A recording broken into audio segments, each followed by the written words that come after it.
everyone. So I'm joined today by George, who is an expat who has been living outside of Ghana now for a number of years. So, George, very nice to see you. And first of all, tell the viewers, how did you first find me, and how have you found your experience with Simon so far? Well, uh, I met Simon through Adam somewhere 2022. So far, my experience with Simon has been wonderful. He's very much easily accessible, and so far so good. My work with him has been spectacular. I don't have any Yeah.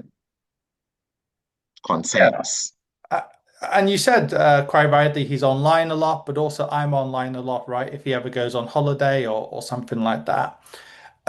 Okay, now one point I was going to make as well is what's interesting is even though we're not going to name the name of the provider you have invested with, you are actually with an investment provider that just like any other provider in the world has some negative reviews online, as well as positive reviews, because obviously they have a lot of clients.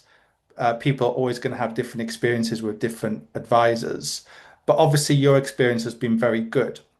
So, what would you say to those people out there who, for example, have met somebody like myself or Simon? They're really happy with us, but they're a little bit worried about the negative online reviews, including with the provider you're with. What would you say to them in terms of that? Well, what I would say to them is, in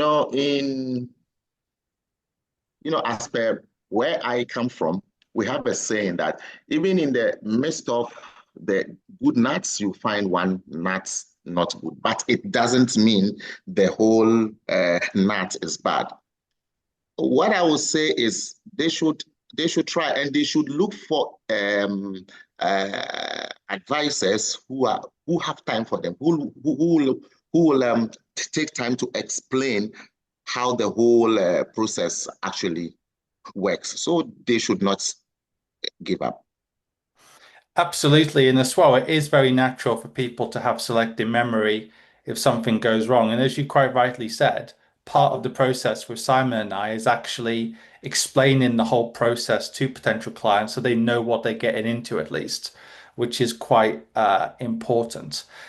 Also, obviously, you originally come from Ghana.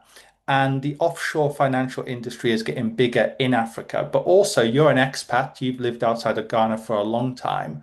What would you say to people coming from, for example, your part of the world?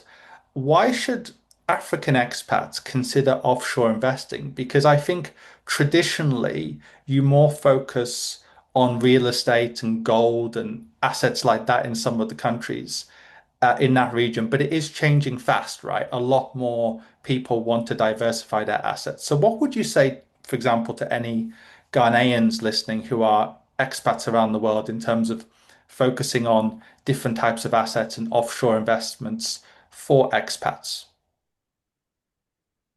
Well, for me, I believe you don't have to put all your eggs in one basket, honestly.